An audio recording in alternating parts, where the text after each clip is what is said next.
Welcome back to Top Cheddar Sports. It's Wednesday. I am Brett. We're going to be talking some more hockey. And as you can tell by the puck and the jersey, it's still the Metro Division. It's our last day covering the Metro Division for this off-season. We're going to wrap it up with the last three teams that we have yet to cover.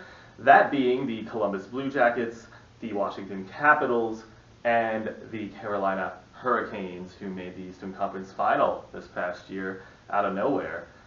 So very good on the Hurricanes. It's good to be back. It's been a while. I did 3 videos last week and haven't done one since yet this week. Spencer's back. He's done a great job with the first 2 videos. Good to have him back. And yeah, I'm excited to talk some hockey. So let's get right into it. Let's start with Columbus. So the Blue Jackets obviously went all in at the deadline, bringing in Matt Duchene, Ryan Dzingel, keeping Bobrovsky, keeping Panarin. Really went all for it, and you could argue it paid off. You could argue it didn't. I personally think it did. They finally won a playoff series. They got that monkey off their back as a whole franchise, winning their first playoff series against the best team in the league by far. So really impressive stuff. Obviously, they didn't win the cup, so you could make the argument, that they should have sold their pieces and shouldn't have gone all in. But I think it was the right move. With that said, they wound up losing Duchene, losing Panarin, losing Bobrovsky, losing Dzingel. They lost a lot of those guys. And really the only big move, the only noteworthy signing they did make was bringing in Gustav Nyquist on a 4-year deal. While I like that for the Blue Jackets, obviously they're going to be hurting here. They also lost Keith Kincaid to free agency. Their goaltending really scares me this year. They did re-sign a couple of good pieces, a couple of pieces they needed to do in Ryan Murray. And some other defensemen, but ultimately the Blue Jackets got a lot worse, and they are going to be struggling here this season. I have them finishing 7th in the Metro, just in front of the Rangers. Again, I think 4 through 8 will be very tight, but I don't think Columbus will be in the playoffs again, and I think they're going to have to kind of start a rebuild here starting this year, because they really just don't have the pieces, so they're trending down. Up next, the Carolina Hurricanes are trending up, coming off of the best season in a very long time for them, making the Eastern Conference Final. I have the Hurricanes finishing 2nd in the Metropolitan Division this year, making the playoffs again. Some pieces they brought in, they bring in Brian Gibbons, Eric Holla, and Ryan Dzingel, as mentioned, leading the Blue Jackets, joining the Hurricanes. 3 very solid forwards there. Gibbons more of a depth forward, but Dzingel and Holla should be very important pieces for them. They also traded for Patrick Marleau with the Maple Leafs, which turned out to be more of just a way for them to acquire some draft picks from the Leafs, who wanted the cap relief. They have since waived Marleau for the purpose of a buyout, so he won't be playing for them. Just thought I'd mention it. And then goaltending-wise, they bring in James Reimer and Anton Forsberg. Forsberg, good young goalie. Reimer, solid backup. For Mrazek, who they also re-signed. Sebastian Aho, the Canadians offer sheeted him. They almost lost Aho, but he will stay in Carolina as well, the face of their franchise. So I really like where the Hurricanes are going. Pretty much the same team coming back, but better. The pieces they added versus the pieces they lost, they definitely got better. So I do have them trending up. I don't think they'll win the Metro, but I think they will make the playoffs again.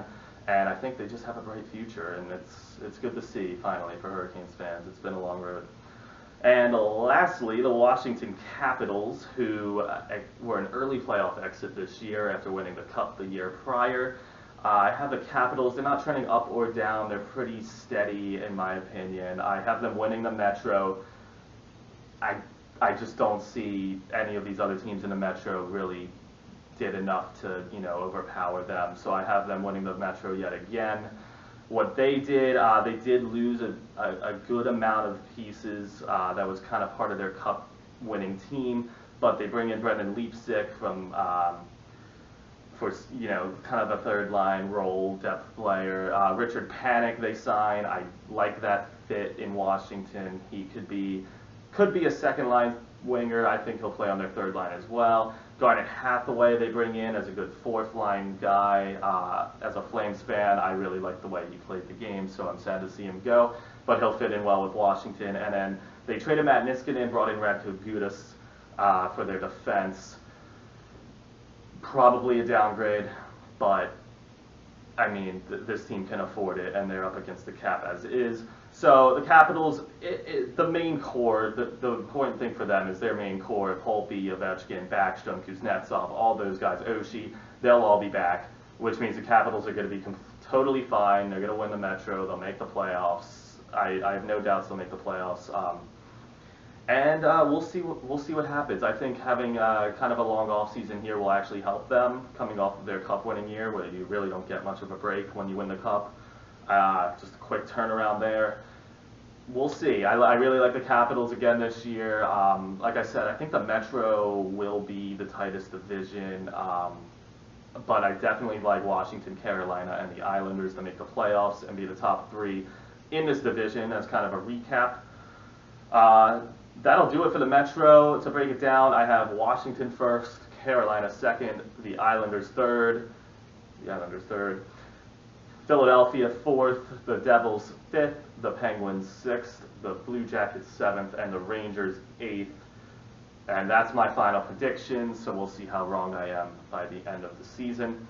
So per Victor's suggestion, the division we will be covering next will be the Pacific Division. So we'll be jumping all the way across the coast to the western coast. We'll be covering, next week we will cover the three California teams first. So we'll be doing the Anaheim Ducks, the Los Angeles Kings, and the San Jose Sharks, and giving a season preview for them.